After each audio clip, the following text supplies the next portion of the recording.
नमस्कार दोस्तों, हमारी आज की कहानी है सास ने बहू से कहा, बहू मुझे न सुनने की आदत नहीं है। राधिका बहुत ही संस्कारी सुशील लड़की है। राधिका अपनी सास को हमेशा हाँ में जवाब देती है, कभी भी किसी काम के लिए भी मना नहीं करती थी। लेकिन अब की बार राधिका ने अपनी ननद की सेवा करने से इनकार कर दिया। यह सुन सरोजी को बहुत गुस्सा आया। क्या कहा बहू, तुम मेरी बेटी की सेवा नहीं करोगी? तुम्हारा दिमाग खराब हो गया। तुम्हें पता है मुझे न सुनने की आदत नहीं है और तुम मुझे मेरे मुंह पर इनकार कर रही हो। जी माँ जी, मुझे भी आज तक न कहने की आदत नहीं थी, पर आज से मैंने न कहना सीख लिया है। इसलिए आप भी न सुनने की आदत डाल ले। अब आगे ये न बार बार आपको सुनना पड़ेगा, ठीक है? अब इस बात का फैसला दिनेश करेगा। रोजी बहू राधिका की शिकायत तुरंत फोन पर बेटे दिनेश से करने लगी। असल में राधिका की ननद रजनी अपनी डिलीवरी के लिए मायके आई हुई थी और आज उसको ऑपरेशन से बेटी हुई है। अभी तो रजनी अस्पताल में ही है। सरोजी ने बहू राधिका से बेटी का रूम साफ करने के लिए कहा तो राधिका ने साफ मना कर दिया कि वो सिर्फ रोजमर्रा के लिए काम ही करेगी। रजनी दीदी का काम आप खुद कर ले या उनके लिए मेड रख ले। मेरे पास घर के खुद इतने सारे काम हैं, ऊपर से 6 महीने की बेटी भी है। सर्दी का समय है, ज़्यादा काम करूँगी तो उसकी तबीयत खराब हो जाएगी। इसलिए वो इतना ही काम करेगी जितना अब तक करती आ रही है। माँ का फ़ोन सुनकर दिनेश दौड़ा दौड़ा घर आया और माँ से पूछा, क्या हुआ?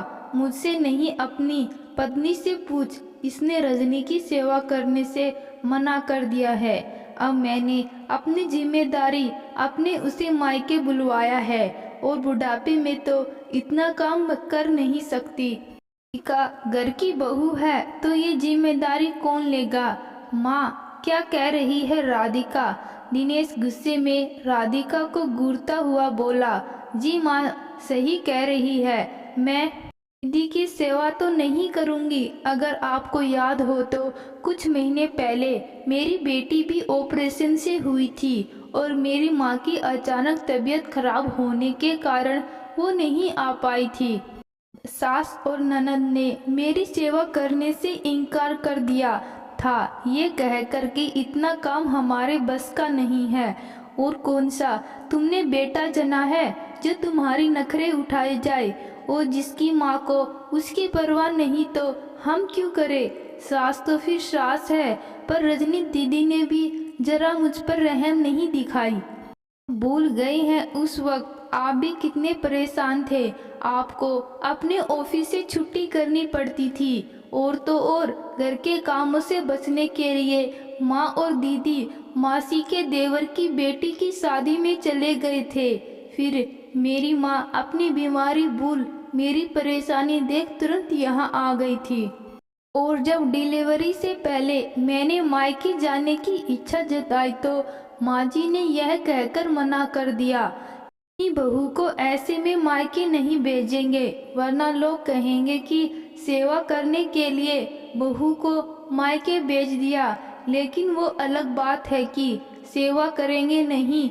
और जब मैंने बेटी जनी थी तो अब ननद जी ने भी बेटी ही जनी है तो उनके भी नखरे क्या उठाना, और अगर उठाना है तो फिर माँ जी उठाए अपनी बेटी के नखरे, जैसे मेरी माँ ने मेरा उठाया था। मैंने फिर से सबके सामने कहती हूँ, इस बार मैं ननद जी की सेवा नहीं करूँगी, भले ही आप मुझे घर से बाहर क्यों न निकाल दे। कहकर राधिका वहां से चली गई। दिनेश समझ गया था इस बार राधिका की माँ को कोई भी हाँ में नहीं बदल सकता और सरोजी को भी अपनी गलती का एहसास हो रहा था। तो दोस्तों, राधिका का फैसला सही था या गलत, कमेंट बॉक्स में जरूर बताना। धन्यवाद।